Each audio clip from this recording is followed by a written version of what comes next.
Hello, praise the Lord everyone. प्रभु की स्तुति करता हूँ एक बार फिर से आज के सुंदर और आशीषित पल के लिए। प्रभु का धन्यवाद करता हूँ कि प्रभु ने मुझे फिर से आपके बीच में रखा है कि आज मैं आपके बीच में प्रभु के उस सुसमाचार को, जो लूका का सुसमाचार है, उस पर मैं आपसे परमेश्वर के वचन को शेयर कर सकूं, बांट सकूं। मेरे प्रियो, आज मैं आपके बीच में लूका रचित सुसमाचार का परिचय लेकर आया हूं, क्योंकि ये आवश्यक है कि जब हम सुसमाचार को पढ़ें तो हमें ये ज्ञात होना चाहिए कि इस सुसमाचार का लिखने वाला कौन है। तो लूका जो कि सुसमाचार का लिखने वाला है, और लूका के बारे में कहा जाता है कि लूका एक वैद्य था, एक डॉक्टर था और एक कुशल चिकित्सक था। और लूका जो है वो सिर्फ एक चिकित्सक ही नहीं अपने पेशे में, लेकिन उसके साथ साथ वो पौलुस के साथ जो प्रारंभिक मंडली थी, प्रारंभिक कलीसिया थी, उस कलीसिया के विस्तार में पौलुस का एक सहकर्मी था, एक सहयोगी था। आप सोचेंगे कि ये कैसे हम कह सकते हैं कि लूका पौलुस के साथ एक सहकर्मी था, लेकिन जब आप दूसरा तीमुथियुस उसका चौथा अध्याय और उसके 11वें पद को आप पढ़ेंगे तो वहां पर पौलुस लूका के नाम का जिक्र करता है। लूका सिर्फ पौलुस के साथ उसका सुसमाचार प्रचार कार्य में सहकर्मी ही नहीं, वरन उसके साथ साथ उसके संग जेल खाने में भी वो उसके संग रहा। तो लूका के जीवन के बारे में जब हम पढ़ते हैं कि एक ऐसा सुसमाचार प्रचारक है जो सिर्फ अपने सुसमाचार को लिखने वाला ही नहीं, लेकिन इसके साथ साथ वो प्रेरितों के काम की पुस्तक द बुक ऑफ एक्ट्स का लिखने वाला भी है। और यहां पर यह बताया जाता है कि लूका ने सुसमाचार प्रचार के साथ साथ जब प्रारंभिक कलीसियाओं का विस्तार हुआ और जब कलीसिया धीरे धीरे बढ़ने लगी, तो उसने प्रेरितों के काम की पुस्तक जो कि है, जब हम आने वाले समय में उसका मनन करेंगे यूहन्ना के सुसमाचार के बाद, तो हम इस बात को देखते हैं कि लूका उस पुस्तक का भी लिखने वाला बना जो कि प्रेरितों के काम की पुस्तक है। लूका का ध्यान ज्यादातर उन कुचले हुए लोगों का, उन कंगाल लोगों का, उन तिरस्कृत और बहिष्कृत किए हुए लोगों की ओर, आपके और मेरे ध्यान को केंद्रित करना चाह रहा है कि लूका ये दर्शा रहा है कि प्रभु यीशु मसीह ने उन लोगों को तुच्छ नहीं समझा जो लोगों के द्वारा, समाज के द्वारा तिरस्कृत किए हुए लोग थे, बहिष्कृत किए हुए लोग थे। लूका मेरे और आपके ध्यान को उस ओर इंगित करता कि हम इस बात को जानें कि प्रभु यीशु मसीह मात्र इजराइलियों के लिए नहीं, जो उसकी निज प्रजाति, जो प्रतिज्ञा किए हुए लोग थे, वो सिर्फ इजराइलियों के लिए ही नहीं पर संपूर्ण मानव जाति के लिए आया है। इसलिए लूका अपने सुसमाचार में यीशु मसीह को संपूर्ण मानव जाति का उद्धारकर्ता की रीति से प्रस्तुत करता है। लूका का विषय जो वस्तु है वो यीशु मसीह को मनुष्य के पुत्र की रीति से प्रदर्शित करता है। जब आप इस सुसमाचार का मनन करेंगे तो आप इस बात को पाएंगे कि लूका ने अधिकतर प्रभु यीशु मसीह के बारे में, उसकी सेवकाई के बारे में मेरे और आपके ध्यान को केंद्रित करना चाहा कि उसने ऐसे लोगों के बीच में अपनी सेवाओं को दिया जो लोग और समाज के द्वारा बहिष्कृत किए हुए लोग थे, तिरस्कृत किए हुए लोग थे।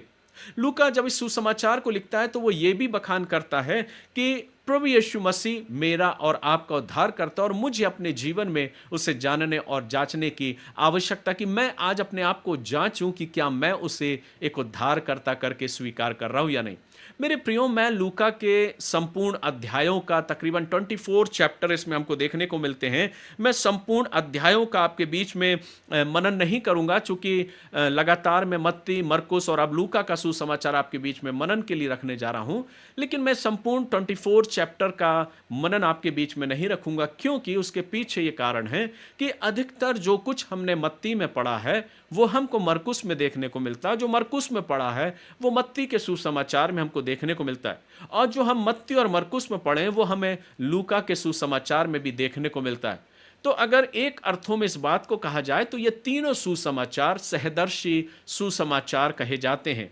सहदर्शी सुसमाचार अर्थात जो मत्ती में दर्शाया गया है वो मरकुस और लूका में है, जो मरकुस में दर्शाया गया है वो मत्ती और लूका में हमें देखने को मिलता है, जो लूका में दर्शाया गया है वो मत्ती और मरकुस में देखने को हमें मिलता है। अर्थात तीनों सुसमाचारों में एक ही बातों का जिक्र अधिकतर किया गया है,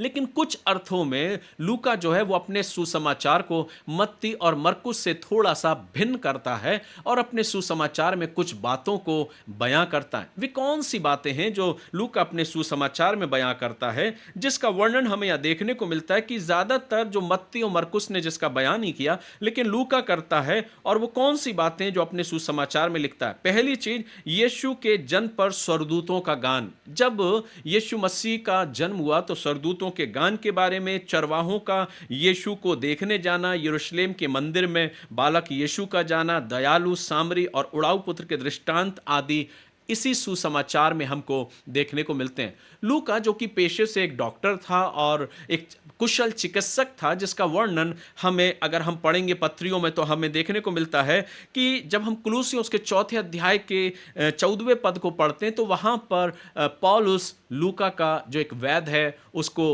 उस रीति से प्रस्तुत कर रहा है और उसको पुकार रहा है। तो हम इस बात को देखते हैं कि लूका एक वैद्य है, वो सिर्फ सुसमाचार का लिखने वाला ही नहीं लेकिन इसके साथ साथ प्रेरितों के काम की पुस्तक का भी लिखने वाला हुआ। लूका ने पौलुस के साथ मिलकर बहुत सी सेवकाई में मिनिस्ट्री में उसकी मिशनरी यात्राओं में वो उसके संग रहा, और जैसा कि मैंने कहा कि वो सिर्फ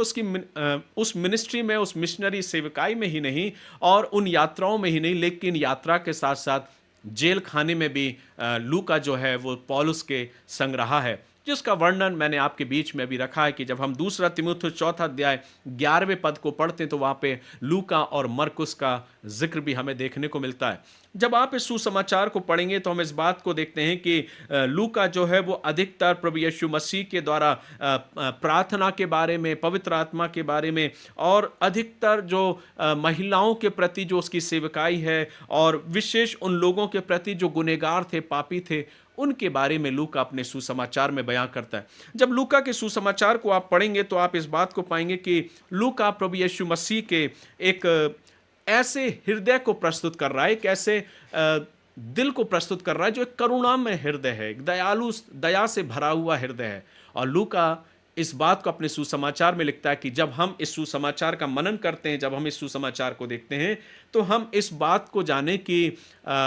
लूका जो है वो अधिकतर इस ओर प्रभाव डालता है कि प्रभु यीशु मसीह पापों को क्षमा करने वाला प्रभु है। वो मेरे और आपके गुनाहों को क्षमा करना जानता है और वो चाहता है कि जब हम उसके करीब आते हैं तो वो मुझे क्षमा करता है। इसलिए तो उड़ाऊ पुत्र का जिक्र किया गया है लूका के सुसमाचार में, और जब हम पाते हैं कि उड़ाऊ पुत्र के बारे में लूका वर्णन कर रहा है। मेरे प्रियो, आज जब मैं आपके बीच में लूका के सुसमाचार का परिचय लेकर आया हूं और कल मैं लूका के सुसमाचार को जो लगभग हमारे 24 अध्याय हैं, इन 24 अध्यायों को मैं कुछ भागों में वर्गीकृत करूंगा, कुछ भागों में मैं बांटूंगा और उन भागों के द्वारा उन चैप्टर्स को मैं आपके बीच में रखूंगा और उसकी एक समरी बनाकर आपके बीच में मैं प्रभु के वचन को आपके बीच में शेयर करूंगा। वो इसलिए मेरे प्रियो क्योंकि जैसा कि मैंने अभी अभी आपसे कहा कि लूका का जो सुसमाचार है वो मत्ती मरकुस में सेम जैसा दर्शाया गया वो लूका में भी हमें देखने को मिलता है। कुछ बातों में लूका का सुसमाचार थोड़ा भिन्न है, जैसा कि अभी मैंने आपके बीच में वर्णन किया है। कल से जब मैं इन भागों को वर्गीकृत करूंगा, इन पुस्तकों, इन अध्यायों को, और आपके बीच में मैं प्रभु के वचन को लेकर आऊंगा। तो मेरे प्रियो, हम सब प्रभु के वचन में जुड़े रहें, बने रहें, और लूका के सुसमाचार के बाद हम सीधे जंप करेंगे यूहन्ना रचित सुसमाचार में। यूहन्ना की पुस्तक का सुसमाचार का हम मनन करेंगे और उसके संपूर्ण अध्यायों की ओर हम अपने ध्यान को केंद्रित करेंगे। सो मेरे प्रियो, आज आप परमेश्वर के इस वचन का मनन करें, लूका के सुसमाचार का अपने दैनिक जीवन में मनन करें और प्रयास करें, क्योंकि जब हम सुसमाचार को मनन करते हैं मेरे प्रियो, वचन को खोलते हैं, परमेश्वर के वचन को जब निकालते हैं, तो ये वचन मुझे और आपको परमेश्वर की आशीष और प्रभु से बात करने का एक सौभाग्य, एक अवसर मुझे प्रदान करता है। मेरे प्रियो, बेशक आज का जो डिवोशन है वो थोड़ा लेट आपके पास मिल रहा है, लेकिन मैं ये चाह रहा था कि किसी भी रीति से आज का परमेश्वर का मनन मुझसे और आपसे छूटने ना पाए। सो मैं प्रभु का धन्यवाद करता हूं कि उसने मुझ नाचीज को अपनी सेवकाई के लिए, अपने कार्य के लिए और इस मकसद के लिए इस्तेमाल कर रहा है। मैं प्रभु का शुक्रिया अदा करता हूं कि प्रभु ने मुझे यह अवसर दिया है कि मैं प्रभु के नाम में होके, पवित्र आत्मा की सामर्थ में होके, प्रभु की सामर्थ में होके आपके बीच में प्रभु के वचन को लाने वाला हो सकूं। सो परमेश्वर का धन्यवाद करता हूं। आने वाले दिनों में मैं आपके बीच बीच में परमेश्वर के कुछ वचनों को, कुछ विषयों पर मैं आपसे चर्चा करने जा रहा हूं, जिसकी मैं तैयारी कर रहा हूं, और मैं आशा करता हूं कि आप जरूर आशीष को पाएंगे। मैं भी आपके लिए लगातार प्रार्थना करता हूं मेरे प्रियो, आप भी मेरे लिए लगातार प्रार्थना करें। फ्राइडे की फास्टिंग प्रेयर में आप मेरे साथ जुड़ सकते हैं अगर आप मेरे साथ जुड़ना चाहते हैं, क्योंकि उस समय मैं प्रार्थना में रहता हूं और अपने विषयों को आप दे सकते हैं। और मैं अवसर ऐसे अवसर को खोजता हूँ कि जब मैं फ्राइडे के दिन आपके बीच में एक शॉर्ट डिवोशन लेकर आता हूँ, आपके बीच में अपने उस परमेश्वर के वचन को, प्रभु के वचन को आपके बीच में रखता हूँ, ताकि आप उस फास्टिंग प्रेयर में परमेश्वर के उस वचन की आशीष को पाने पाएँ। तो अगर आप मेरे साथ जुड़ना चाहते हैं, प्रार्थना में जुड़ना चाहते हैं, तो आप मेरे साथ जुड़ सकते हैं। प्रभु की आशीषों में आप मेरे साथ संभागी हो सकते हैं और हम सब मिलकर एकजुट होकर प्रार्थना करेंगे और प्रभु को धन्यवाद देंगे। सो मैं प्रार्थना करता हूं कि प्रभु अपने इन वचनों के द्वारा हम सभी को आशीष प्रदान करे और लूका का सुसमाचार मुझे और आपको परमेश्वर के वचन को समझने में और इस सुसमाचार को समझने में प्रभु मेरी अगुवाई करे, पवित्र आत्मा मेरी अगुवाई करे, ताकि हम लूका के सुसमाचार को समझने पाएं। सो प्रभु आप सभी को आशीष दे मेरे प्रियो। मेरी यही दुआ और प्रार्थना है कि प्रभु का अनुग्रह, प्रभु की आशीष आपके साथ सदा तक बनी रहे। God bless you. आइए हम प्रार्थना करें। प्यारे खुदाबंद, एक बार फिर से बड़े शुक्रगुजारी के साथ हम तेरे करीब आते हैं। हम प्रार्थना करते हैं आज के इस धन्यवादित और आशीषित जीवन के लिए प्रभु, जो आपने हमको दिया। अपने धन्यवादी मनों को प्रभु हम तेरे करीब लाते हैं। दुआ करते हैं कि लूका का सुसमाचार प्रभु हम आपकी आत्मा की अगुवाई में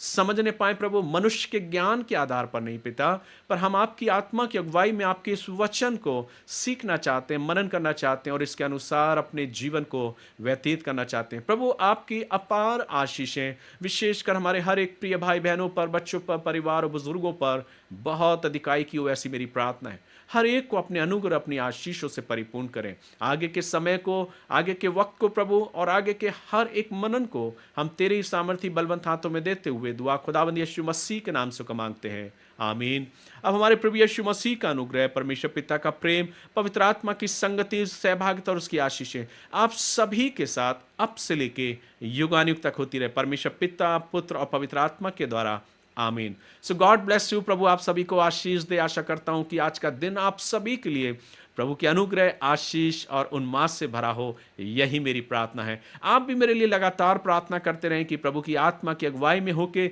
यूं ही प्रभु की सामर्थ में होके प्रभु के वचनों को आप तक लाने वाला हो सकूं और बहुत से लोग इस वचन के द्वारा आशीष को पाने पाएं। God bless you.